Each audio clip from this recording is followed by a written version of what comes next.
இயேசுவின் மந்தை ஊழியங்கள் வழங்கும் இன்றைய வேத ஆராய்ச்சி வழங்குபவர் சகோதரர் ஜான் பெஸ்லி. ஆண்டவராய் இயேசு கிறிஸ்துவின் ஈடு இணையற்ற நாமத்தினாலே உங்கள் அனைவருக்கும் அன்பான வாழ்த்துக்கள். இந்த நாளுக்கான வேதவசனம் நீதிமொழிகளின் புத்தகம் 8ஆம் அதிகாரம் 17ஆம் வசனம். என்னை சிநேகிக்கிறவர்களை நான் சிநேகிக்கிறேன், அதிகாலையில் என்னை தேடுகிறவர்கள் என்னை கண்டடைவார்கள். கர்த்தர் கொடுக்கிற ஒரு வார்த்தை. யாரை சிநேகிக்கிறாராம்? அவரை சிநேகிக்கிறவர்களை சிநேகிக்கிறேன். அவரை சிநேகிக்கிறவர்கள் என்பவர்கள் யார்? அதிகாலை என்னை தேடுகிறவர்கள் என்னை சிநேகிக்கிறார்கள். வசனம் அதிகாலையை குறித்து அநேக காரியங்கள். அதிகாலையில் கர்த்தருடைய கிருபை புதிதானவைகள். இந்த வேத புத்தகம் எனக்கும் உங்களுக்கும் கற்றுக் கொடுக்கிறது.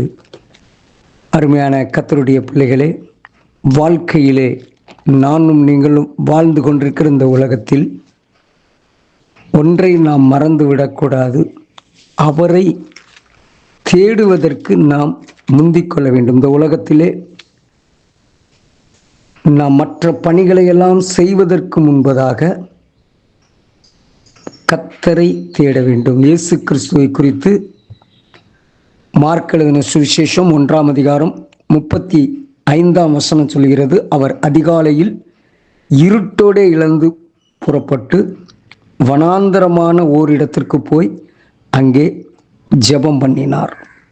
ஆம், அருமையான கர்த்தருடைய பிள்ளைகளே, அதிகாலையில் நாம் கர்த்தரை தேட வேண்டும். அதிகாலையில் ஆண்டவருடைய சமூகத்தில் அமர்ந்திருக்க வேண்டும். நம்முடைய தனிப்பட்ட வேலைகள், பணிகள் எல்லாவற்றையும் செய்வதற்கு முன்பதாக நாம் மறந்துவிடக்கூடாது. கர்த்தருடைய சமூகத்திலே அவரோடு கூட நாம் பேச வேண்டும். அவரிடத்தில் பேசுவதில் திருப்தி அடைய வேண்டும். அருமையான கர்த்தருடைய பிள்ளைகளே, நாம் ஈசாக்கை குறித்து பார்த்தோம் என்றால், ஈசாக்குக்கு பெண் பார்ப்பதற்காக அவர்களுடைய மாமனார் வீட்டிற்கு போய்விட்டு வேலைக்காரர்களோடு திரும்பி வருகிறார்கள். வனாந்தரமான பகுதி, ஆள் நடமாட்டம் இல்லாத ஒரு பகுதி. ஈசாக்கை குறித்து சொல்லப்பட்டிருக்கும். அங்கே சாயங்கால வேளையிலே தியானம் பண்ண வெளியே இருந்தான். அங்கே அவன் தனியாக வனாந்தரத்திலே ஜெபித்து கொண்டிருந்தான் என்று சொல்லப்பட்டிருக்கிறான். நம்ம வாழ்க்கையில் காலை மாலை தொழுது கொள்வதை நம்முடைய வாழ்க்கையில் நாம் தெளிவான கடமையாக கொண்டிருக்க வேண்டும். ஆண்டவரை தேடுவதில் நாம் மறந்துவிடக்கூடாது. தானியேலின் புத்தகத்தை நாம் வாசித்து பார்த்தோம் என்றால், தானியேல் அவன் 3 வேளை தொழுவதிலே அவன் ஆண்டவருடைய சமூகத்திலே காத்திருந்து ஜெபிப்பதிலே உறுதியாயிருந்தான். அதற்காக அவன் சிங்கக்கெபிக்குள்ளே போடப்படுவதற்கும் அவன் துணிந்து விட்டான். ஜெபத்தில் அவன் சோர்ந்து போகவில்லை. ஒரு உத்தரவு, நாட்டில் ஒரு சட்டம் இயற்றப்பட்டிருக்கிறது.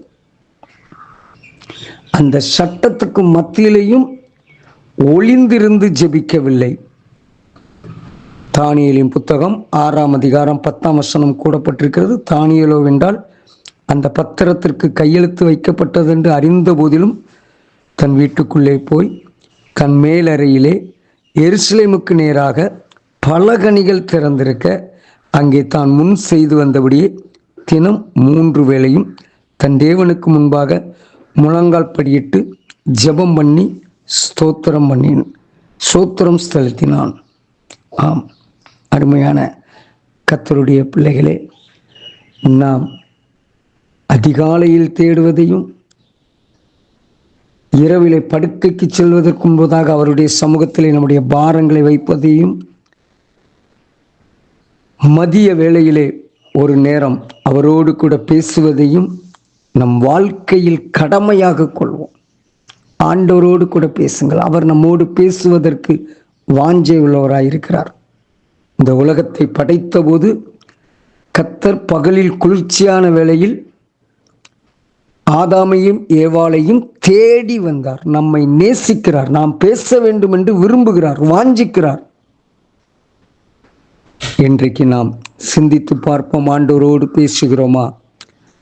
அவரோடு கூட அதிகாலையில் தேடுகிறோமா? அதிகாலையில் அவருடைய கிருபையை சொந்தமாக்கி கொள்கிறோமா? அவர் பகல் முழுவதும் செய்த நன்மைகளுக்காக நன்றி செலுத்துகிறோமா? சிந்தித்து பார்த்து அவரை கண்டடையக்கூடிய அதிகாலையை விட்டு விடாதிருங்கள். அவருக்கு நன்றி செலுத்துகிற நேரங்கள், நம்முடைய பாரங்களை அவரிடத்தில் வைக்கக்கூடிய நேரங்களை மறந்து விடாதிருங்கள். ஆண்டவருடைய சமூகத்தில் ஜெபிப்போம். அன்பின் தகப்பனே, நாங்கள் உம்மோடு கூட தொடர்பு கொள்வதை வாஞ்சிக்கிறீங்க. நாங்கள் உம்மை நோக்கி பார்ப்பதை விட்டு விடாதபடி ஓட உதவி செய்யுங்க. கர்த்தர் உங்களை ஆசீர்வதிப்பாராக. God bless you. ஆமீன்.